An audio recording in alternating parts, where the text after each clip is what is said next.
आज हम बनाएंगे सरसों का साग। बहुत ही टेस्टी बनता है। तो थोड़ा सा मेथड अलग है। तो चलिए बनाना स्टार्ट करते हैं। यहाँ मैंने पहले से ही सरसों का साग, पालक, मेथी और बथुए को अच्छे से धो के काट के रख दिया है। तो सबसे पहले हम इन्हें कुकर में डालेंगे। ये मैंने पालक और मेथी ली है, ये मिक्स कर दी है और इन्हें अच्छे से धो के मैंने काट लिया था। तो मैं इसमें डाल दूंगी ये सब भी।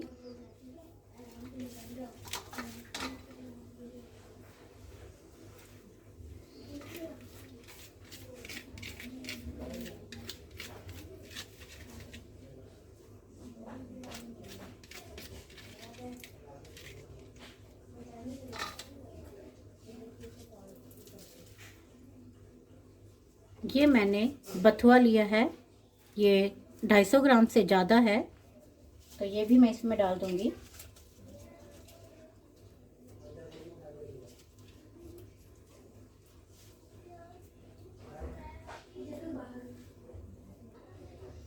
यहाँ मेरे पास लहसुन, अदरक और हरी मिर्च है। मैंने ये ले लिए हैं, 10-12 लहसुन हैं और अभी इनमें थोड़ा थोड़ा ये डालूंगी।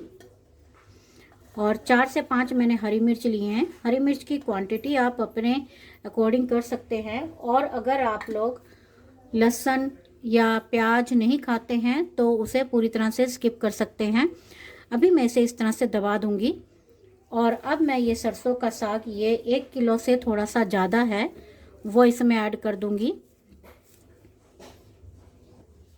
अब मैं इसमें ये बाकी का जो हमारा लहसुन, अदरक और हरी मिर्च है वो भी इसमें ऐड कर दूंगी। और इसमें मैं थोड़ा सा नमक ऐड करूंगी।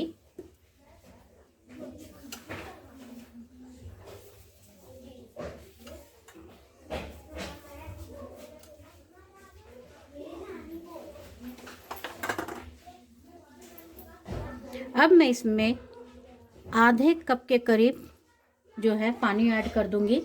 और ये जो आप साग बचा हुआ देख रहे हैं, ये अभी इस कुकर में नहीं आएगा। मैं पहले इसमें एक सीटी दिला दूंगी और ये बिल्कुल कम हो जाएगा तो मैं बाकी का इसमें डाल के इसे बॉईल करूंगी।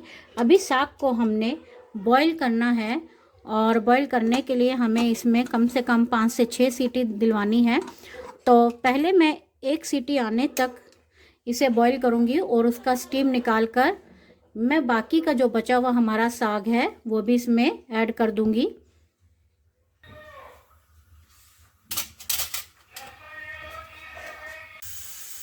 कुकर में 1 से 2 सीटी आ गई है और अब मैं इसकी स्टीम निकाल दूंगी।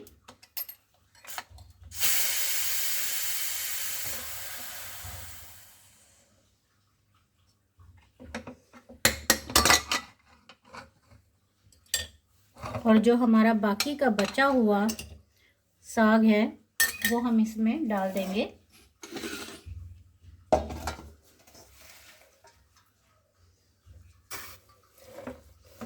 और इसे इस तरह से दबा दूंगी मैं ताकि ये पूरा एक बार में आ जाए।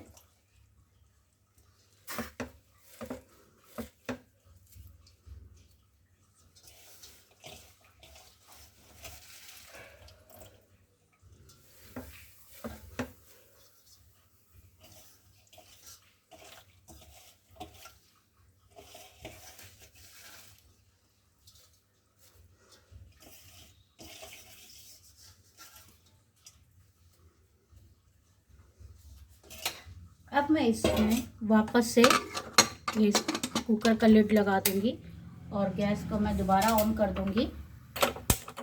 और अब इसे हम 1 सीटी आने के बाद धीमी गैस पर 4 से 5 सीटी और लगाएंगे ताकि साग हमारा अच्छे से गल जाए।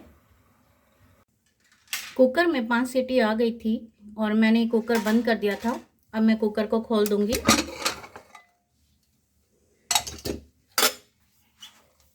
और ये आप देख सकते हैं बिल्कुल हमारा साग जो है अच्छे से हो गया है। पर अब इसको घोटना है। ट्रेडिशनली तो हम लोग मथानी से इसको घोटते हैं, पर आजकल तो ब्लेंडर है जिससे कि आसानी से ये घुट जाता है। तो मैं अभी ब्लेंडर से इसको पीस लूँगी। आप देख सकती हैं मैंने ये जो साग है अच्छे से घोट लिया है। और अब मैं वापस से इसे गैस पर रख के गैस की फ्लेम को ऑन कर दूंगी। और ये साग में अभी हम थोड़ा सा आटा मिलाएंगे। इससे क्या है, साग थोड़ा सा चिकना हो जाता है और ये जो बिखरा बिखरा सा होता है ये जुड़ जाता है और इसका एक अलग ही टेक्सचर आता है। तो यहाँ मैं गेहूं का आटा ऐड करूँगी, पर आपके पास अगर मक्की का आटा है तो आप उसको भी ऐड कर सकते हैं। ज़्यादा आटा इसमें नहीं जाएगा, इसमें हम सिर्फ 1 से 2 चम्मच जो है आटा डालेंगे।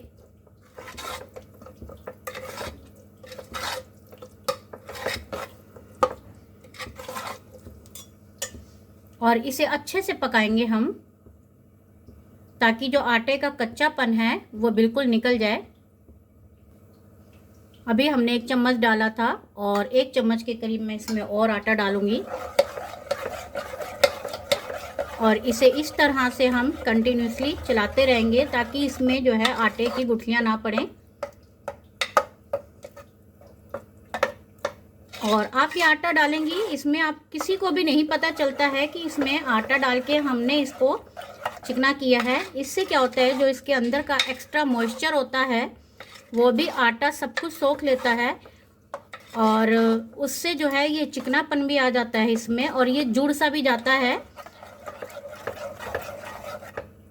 साग हमारा बिखरा बिखरा सा नहीं लगेगा खाने में हमें।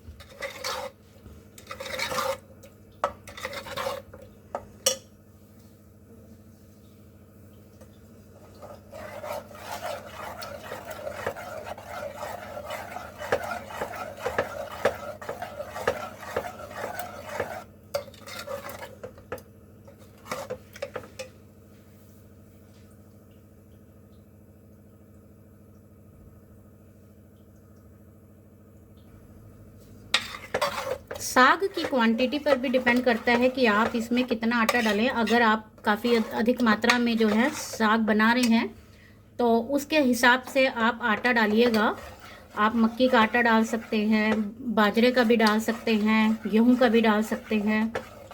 जो भी आपके पास अवेलेबल हो आप वो आटा डाल दीजिए।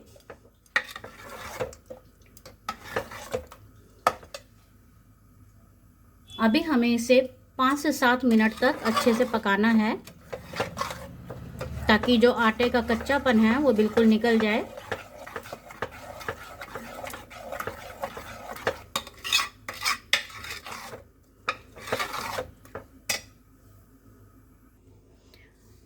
अभी मैं साग को दूसरी गैस पे ट्रांसफ़र कर दूंगी और अब हम इसके तड़के की तैयारी करेंगे और इसे हम धीमी आंच में पकने के लिए छोड़ देंगे। तो गैस की फ्लेम को मैं बिल्कुल धीमी रखूंगी।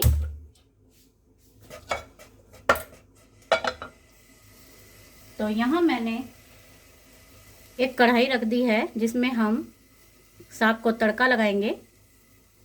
अब मैं इसमें देसी घी डालूंगी। साग में आप तड़का जब भी लगाएं देसी घी में ही डालें, तो इसका टेस्ट एक अलग ही टेस्ट होता है देसी घी में। पर अगर आप देसी घी नहीं खाना चाहते या नहीं तड़का लगाना चाहते हैं तो आप इसे रिफाइंड ऑयल में भी लगा सकते हैं। तो अभी हम देसी घी को मेल्ट होने देंगे।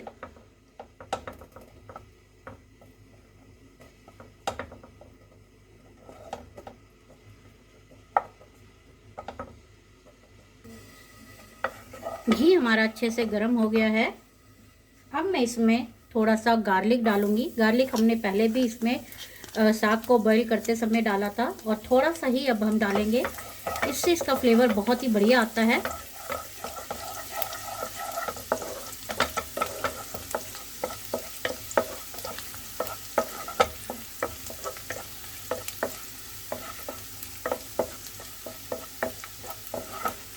हमें गार्लिक को तब तक भूनना है जब तक इसका जो कच्चापन है वो पूरी तरह से ना निकल जाए।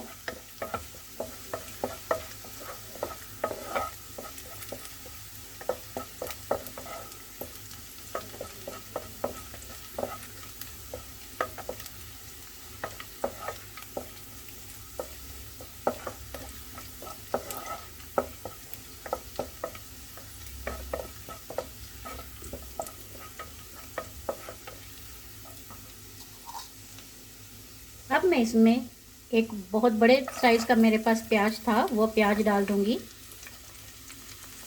और इसे भी हम अच्छे से भून लेंगे।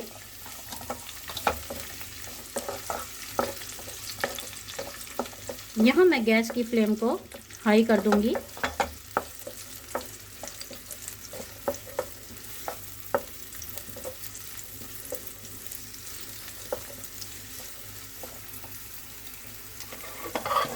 साग भी हमारा जो है अच्छे से रेडी हो गया है, इसमें बिल्कुल भी मॉइस्चर नहीं है और जो हमने आटा डाल के इसको पकाया था वो भी पूरी तरह से पक गया है।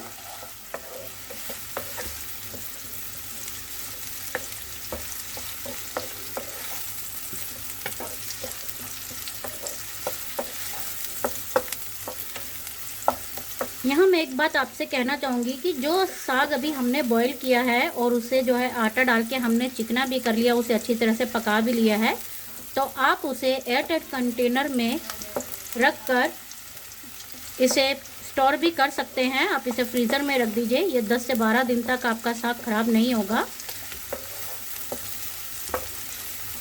और जब आपको जितनी नीड हो उतनी जो है साग में तड़का लगा लीजिए।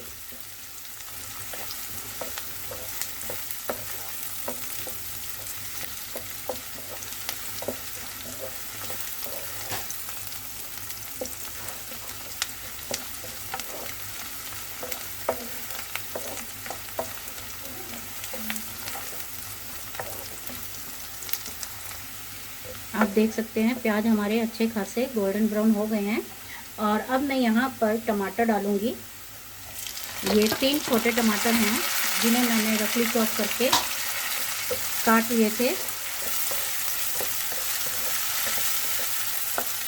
और इसी के साथ मैं इसमें थोड़ा सा नमक ऐड कर दूँगी।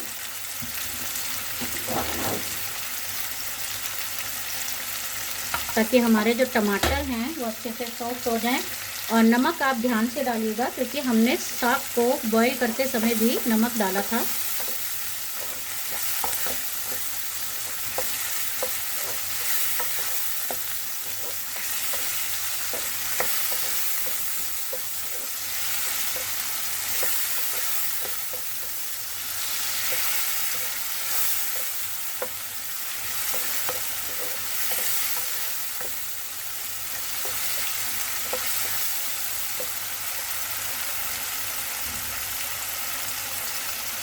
यहाँ अब मैं थोड़ा सा इसमें लाल मिर्च पाउडर डाल रही हूँ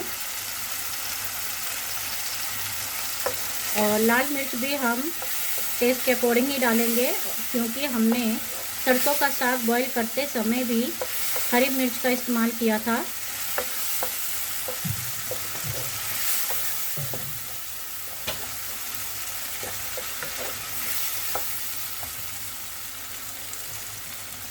यहाँ मैं 1 से 2 मिनट के लिए इस मसाले को ढक दूंगी ताकि जो हमारे टमाटर हैं वो अच्छे से सॉफ्ट हो जाए। 2 मिनट हो गए हैं, हम चेक कर लेते हैं।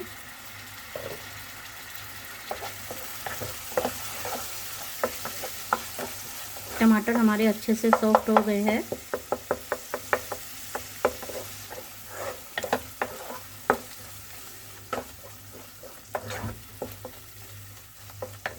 और ये मसाला हमारा बिल्कुल रेडी है। अब हम इसमें ये जो हमने साग बॉईल करके रखा था वो ऐड कर देंगे।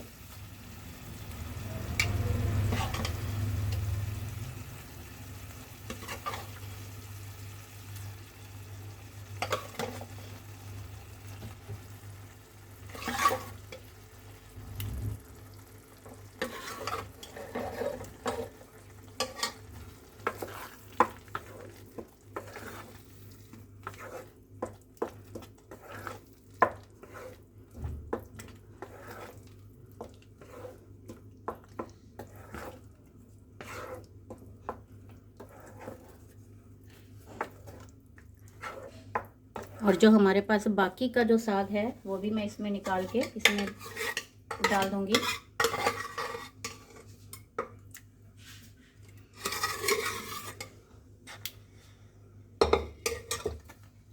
इसे भी इसमें हम मिक्स कर देंगे। गैस की फ्लेम को हमने स्लो ही रखना है। अब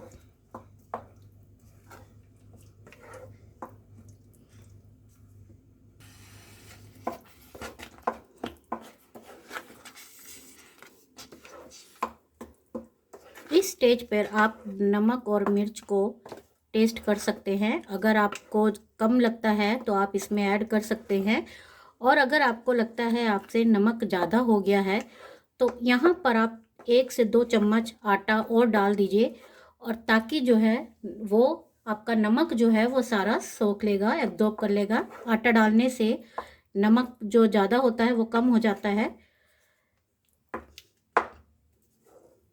तो अभी हम इसे अच्छे से पका लेंगे धीमी आंच में, ताकि जो हमारा मसाला और साग है वो एक सार हो जाए और एक दूसरे का फ्लेवर उनमें अच्छे से चढ़ जाए। तो इसे गैस को धीमी ही रखेंगे और इसे अच्छे से पका लेंगे हम। गैस को, ये जो हमारा साग है इसे मैं दूसरी गैस पर ट्रांसफ़र कर दूंगी, क्योंकि उसके आगे हम अपने मक्की की रोटी बनाने की तैयारी करेंगे।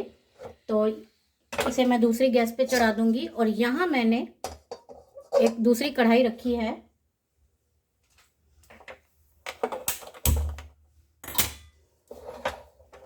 और इसमें मैं 1.5 कटोरी के करीब पानी डालूंगी।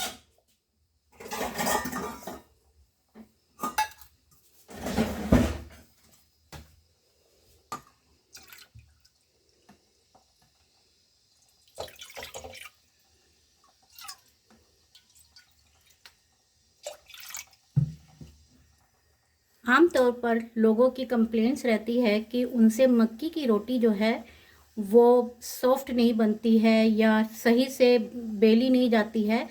तो ये आज जो मैं जिस तरीके से आपको बताऊंगी उन सब का सोल्यूशन ही है। आप जब मक्की की रोटी बनाएं तो जितना आपने मक्की का आटा लेना है उसका डबल पानी आप पहले बॉईल करने रख दीजिए। तो मैं 1 कटोरी से ज़्यादा लूँगी, तो इसीलिए मैंने यहाँ पर 1.5 कटोरी जो है मतलब पानी डाल रही हूँ मैं इसमें।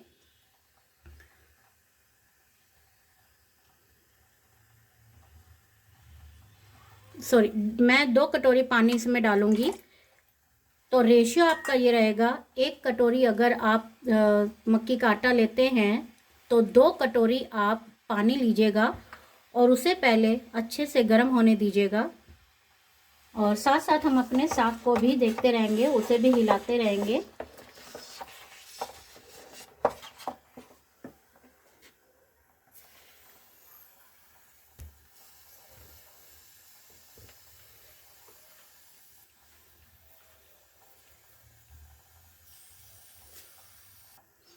पानी को हमने पूरे बॉइलिंग पॉइंट तक आने तक ही जो है उबालना है। उबलते हुए पानी लेना है हमने।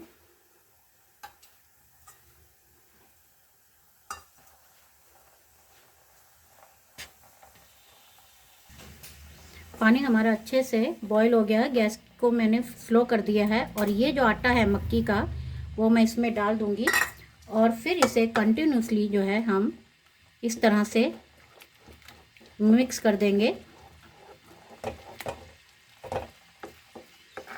बहुत ही जल्दी जो ये आटा है सारा पानी एब्जॉर्ब कर लेगा।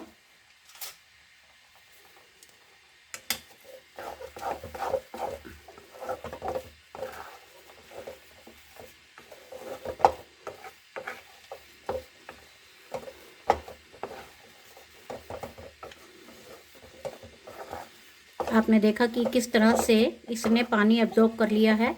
तो रेशियो में आपको दोबारा से बता देती हूँ। 1 कटोरी मक्की के आटे के लिए आपको 2 कटोरी पानी गर्म करना है। सेम कटोरी लीजिएगा, जिससे कि आपका जो प्रोपोर्शन है, रेशियो है, वो इक्वली रहे। तो ये देखिए, ये आटे ने सारा पानी एब्जॉर्ब कर लिया है। और अब मैं इसको इस तरह से साइड में रख दूंगी और इसे ढक दूंगी, और इसे ठंडा होने देंगे हम। तो यहाँ मैं इसे हटा लेती हूँ और इसे ठंडा होने के लिए रख देंगे। यहाँ मैंने एक तड़का पैन रख दिया है और इसमें 1 चम्मच के करीब मैं देसी घी डाल रही हूँ, और इसे हम अच्छे से मेल्ट कर देंगे।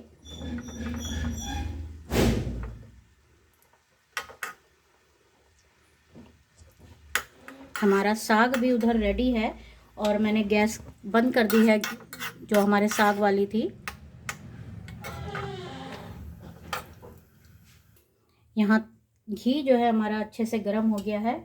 अब मैं यहाँ पर 1 चम्मच के करीब देगी मिर्च डाल रही हूँ और गैस को मैंने बंद कर दिया है।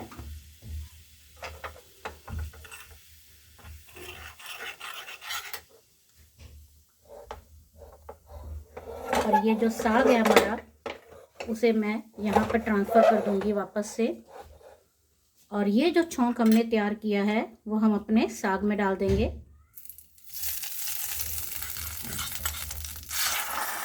इस तरह से छौंक लगेंगे जब हम साग को, तो बहुत ही बढ़िया फ्लेवर आता है।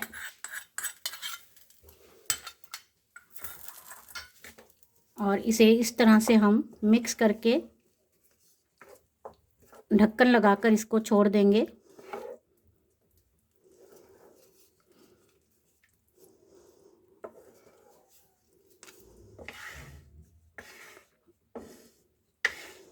तब तक हम अपने मक्की की रोटी की तैयारी करते हैं।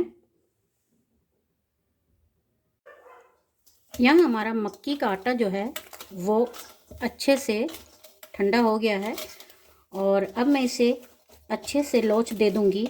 इसे हमने बहुत अच्छे से जो है गूंदना है। और आप देख रहे हैं कि हमने इसमें बिल्कुल भी जो है दूसरा कोई आटा मिक्स नहीं किया है। ये इसी से इतनी अच्छी रोटी बन जाएगी इसकी। तो इसे हमने खूब अच्छे से गूंदते चले जाना है।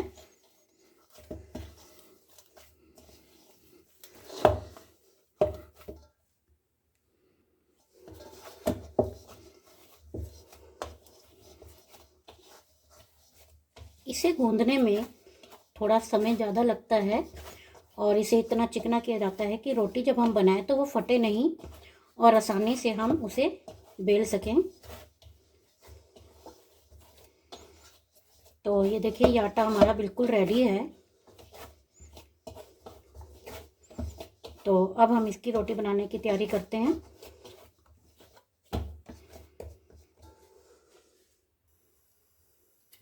तो यहाँ मैंने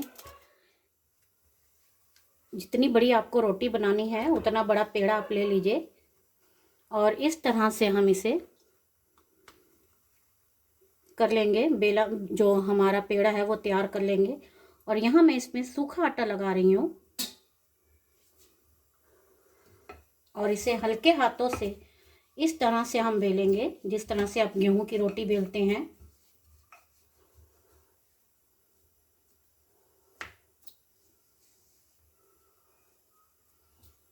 और अगर आप इस तरीके से रोटी बनाएंगे तो आपको मक्की की रोटी बनाने में बिल्कुल भी दिक्कत नहीं आएगी।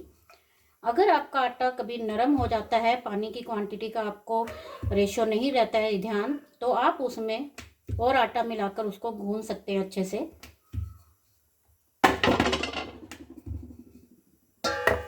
तो ये देखिए, ये हमने अपनी रोटी जो है बेल ली है। और यहाँ पर मैंने पहले से ही तवा जो है गरम करने रख दिया था।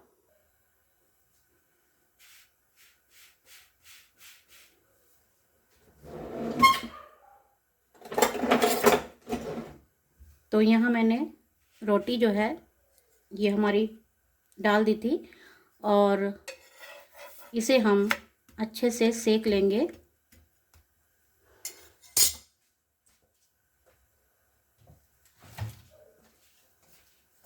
ये बिल्कुल वैसे ही आपको लगेगी जिस तरह से आप गेहूं की रोटी खाते हैं, उतनी पतली आप इसको बेल लेंगे। आप देख रहे हैं कि रोटी किस तरह से फूली सी बन रही है। रोटी हमारी अच्छी बन रही है, फूली फूली सी बन रही है। ये सारी चीज़ें डिपेंड करती है कि हमने हमारा जो आटा है वो किस तरह से हमने गूंदा है। जितना अच्छा आटा हमारा गूंदा जाएगा उतनी अच्छी ये रोटी बनेगी। और आपने ये भी देखा कि इसमें हमने किसी दूसरे प्रकार के आटे का इस्तेमाल नहीं किया है। आमतौर पे लोग जो है इसमें गेहूं का आटा मिला देते हैं ताकि ये रोटी अच्छे से बन सके। तो पर आप मेरे बताए हुए मेथड से बनाएंगे तो आपकी भी रोटी इसी तरह से फूली फूली सी बनेगी।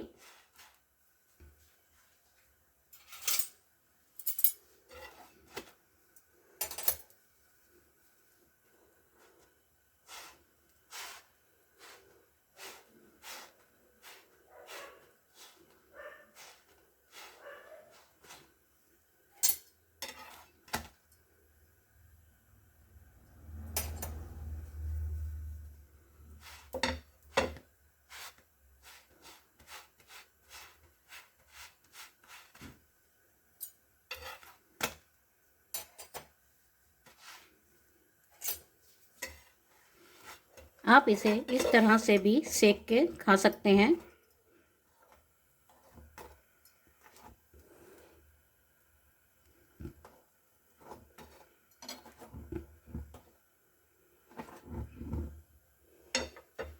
तो इसे मैं अभी साइड में रख देती हूँ और हम दूसरी रोटी अपनी यहाँ पे डालेंगे।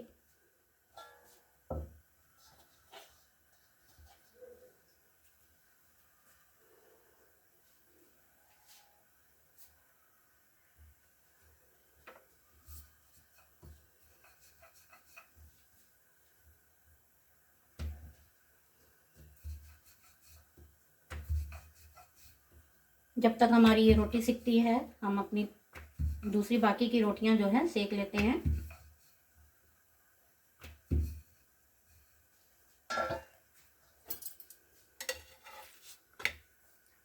आप इस रोटी को अपनी सुविधा अनुसार मोटी पतली जितना आप जैसा आप चाहें और जितना मोटा पतला आप चाहें उतना सेक सकते हैं। ये बिल्कुल भी नहीं टूटेगी।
अगर आपको बिल्कुल गोल रोटी चाहिए तो आप किसी ढक्कन से जो है इसे काट के गोल रोटी बिल्कुल बना सकते हैं।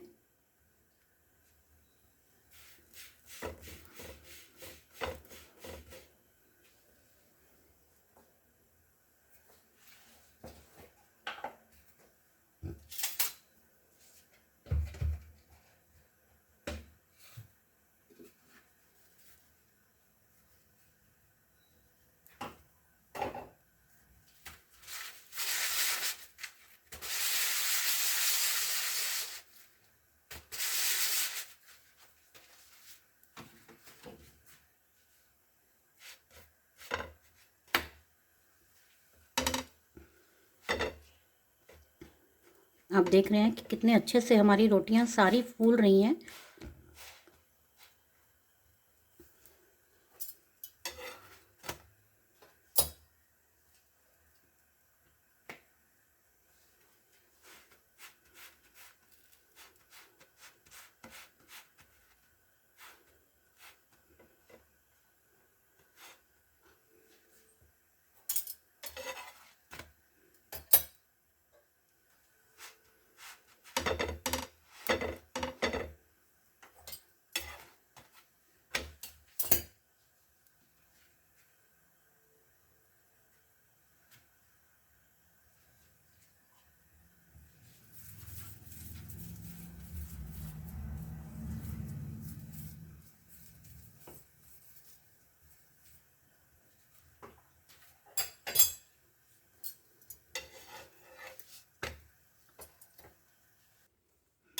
तो ये रोटी भी हमारी जो है बिल्कुल रेडी हो गई है और खाना हमारा रेडी है। अब मैं आपको इसकी प्लेटिंग करके दिखाती हूँ।